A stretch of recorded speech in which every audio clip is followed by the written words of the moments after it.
Your mind comes bearing questions, Watcher.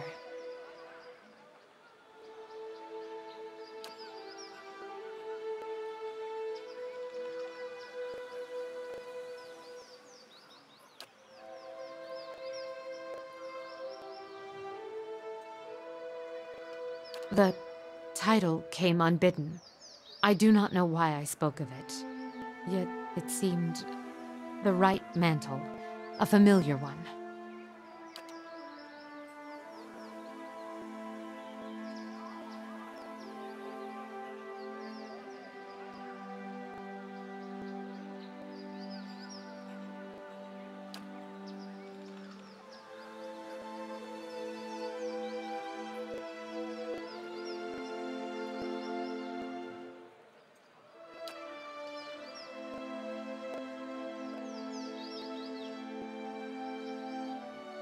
Their eyes see me, but their minds will not remember past the call.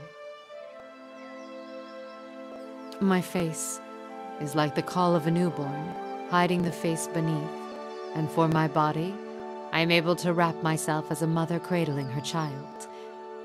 I am here, as you see me, but to them, their eyes see only the cloak that I wear, a peasant mother, dirty, shabby, not worth knowing. As a watcher, you see more than others. To the eyes of most, I am as unseen as the spirits you share memories with.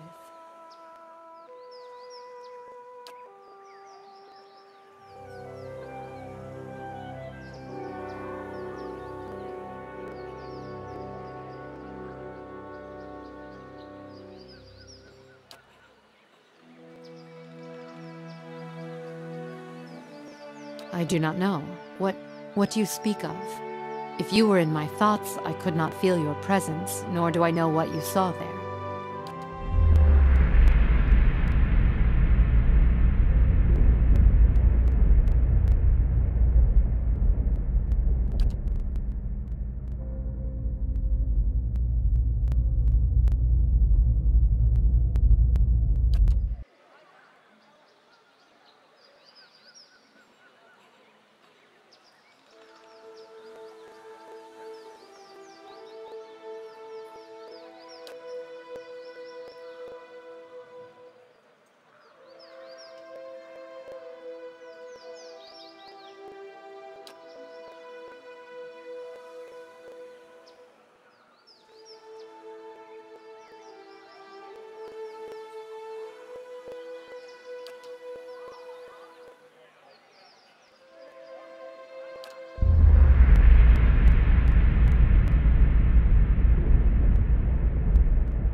And what did you see in my memories? I would hear you speak of them.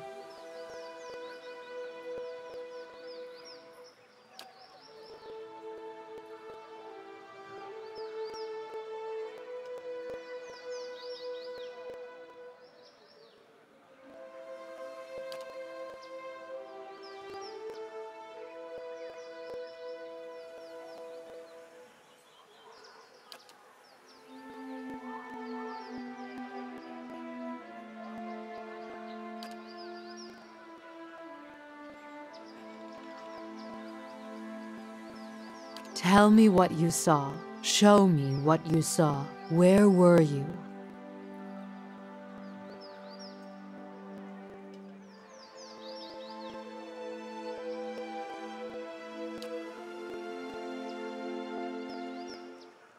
The stone of the plateau. Its color. Tell me its color.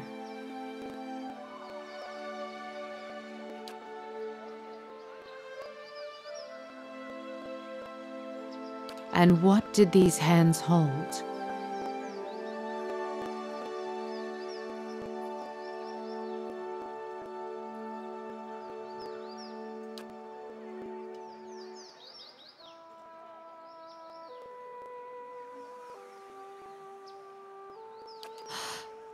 It was the birthing bell you saw. Has it been so long? Have I forgotten so much?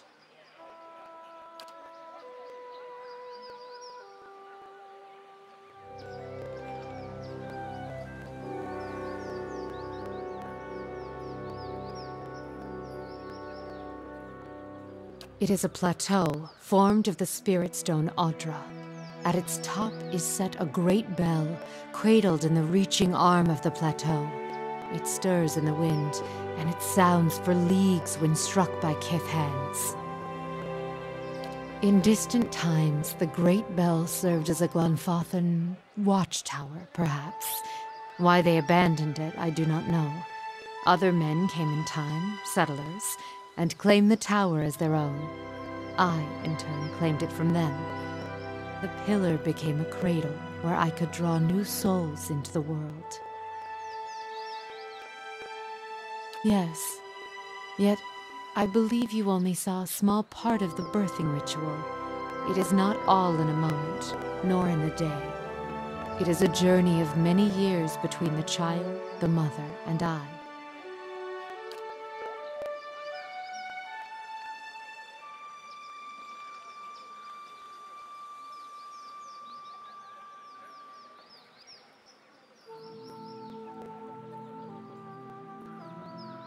The ritual was one of many steps. It took many tens of years to carve them, but always the child's thoughts were there to guide me from the moment it began to awaken, to the 3 seasons within the mother, to the birthing day, and the years to follow. The child's thoughts, that is where it began. The expectant mother, I could often sense her thoughts, and those of her child, before she could. I would soothe her, free her from the panic of questions. I would sound the memory of the birthing bell atop the plateau in her mind, letting the memory of the vibrations fill my thoughts and hers.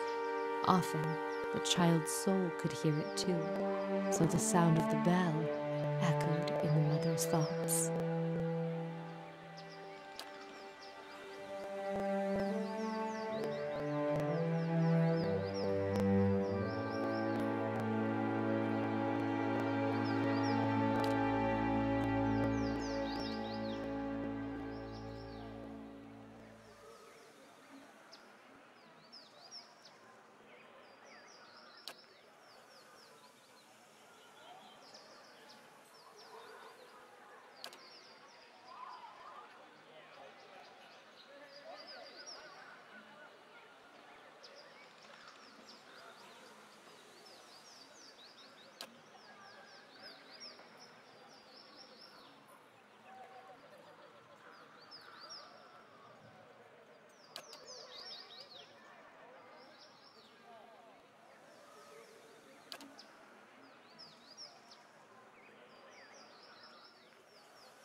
Many would come seeking their child's future, or a reading into the child's past, the lives its soul is said to have lived.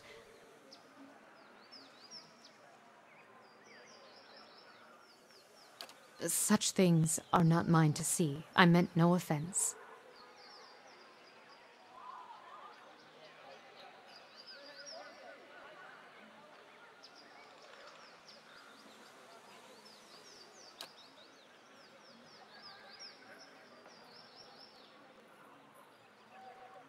I was something else, but because the title Watcher was cast on me, the word carried a weight I had neither earned nor deserved.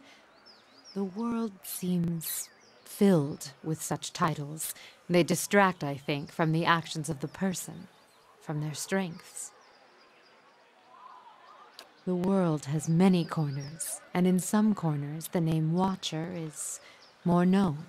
It is an easier title than others, and at times it is easier to wear. Placing a title upon what is unknown can dispel the fear of it, and I did not fight it. I even believed it true, though I knew little of the ways of Watchers. It even granted me strength.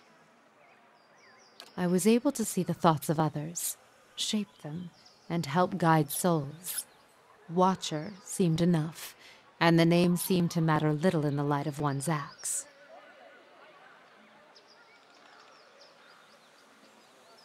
I drew upon the present. I felt the soul of the mother before me, and used that to tell the child's path, to give it a voice. If only the thoughts of the mother and the emotions that lie beneath were mine to impart. I did, and so I used that as the telling of their child's future. Futures fulfilled by one's own spirit are as strong as anything seen by another's eyes. And if one draws from the emotion of the mother, it matters only when harm is done.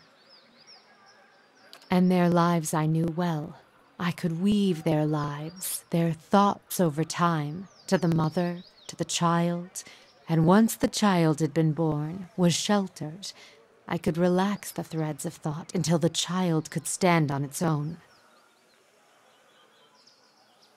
This is my calling, to show them the life I see before them, and even greater, make them believe it.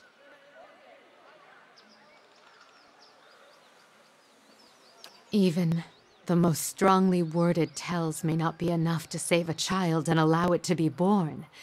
If I have the strength to strip away the stem of a mother's spite to expose kindness, weave nurturing from disdain and neglect, then that is my calling.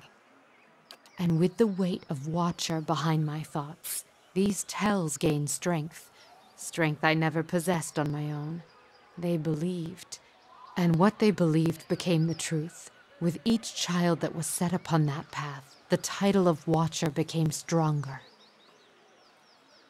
You must understand, without such weight upon my words, many lives would have been lost, drowned, cast in the lake beyond the bell. Now the trail to the lake is lost and reclaimed by the forest, as was meant. A Watcher was not there to look over us, but it was a Watcher that saved them, and with a Watcher's strength, children were born, were cared for, and grew strong. What use is a frightened will when a spirit is at stake? Would you let the fears of a mother end her newborn's life? You felt it in the memory, the weight of it, the importance of the child's life. It was a memory we shared.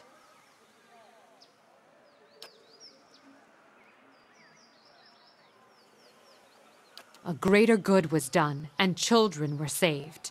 It is a choice you may be forced to make one day, and when faced with it, you will make the same one.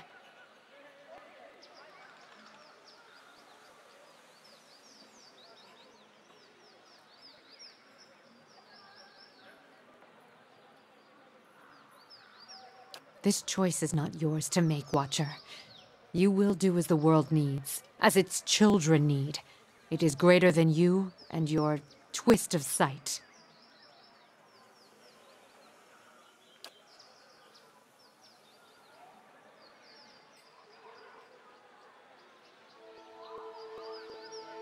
It is because I once believed I was one, and others believed I was one.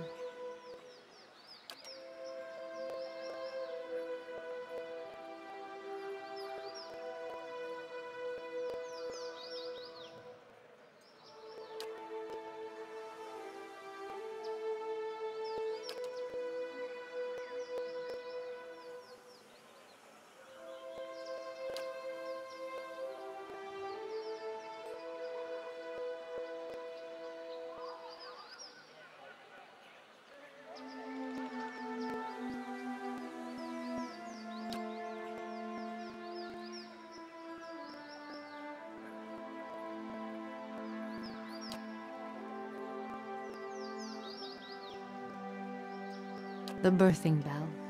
It is where I could draw new souls into the world. I recall some of the memory of it through what you have seen, but not all.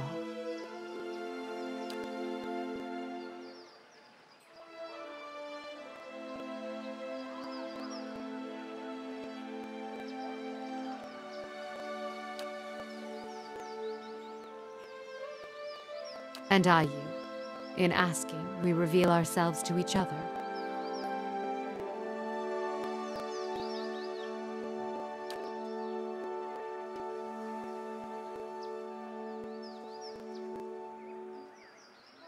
That is a question for you, not I.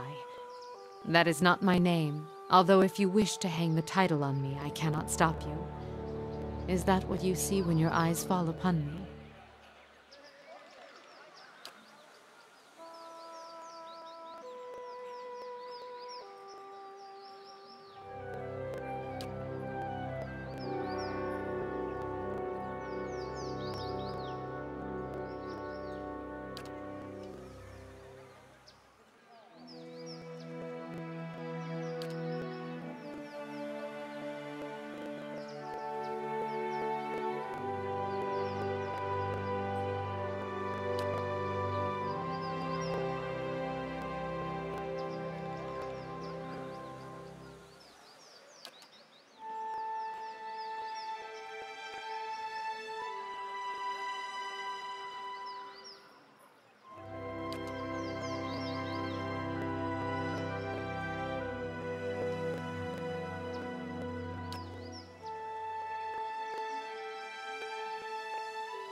Certainly.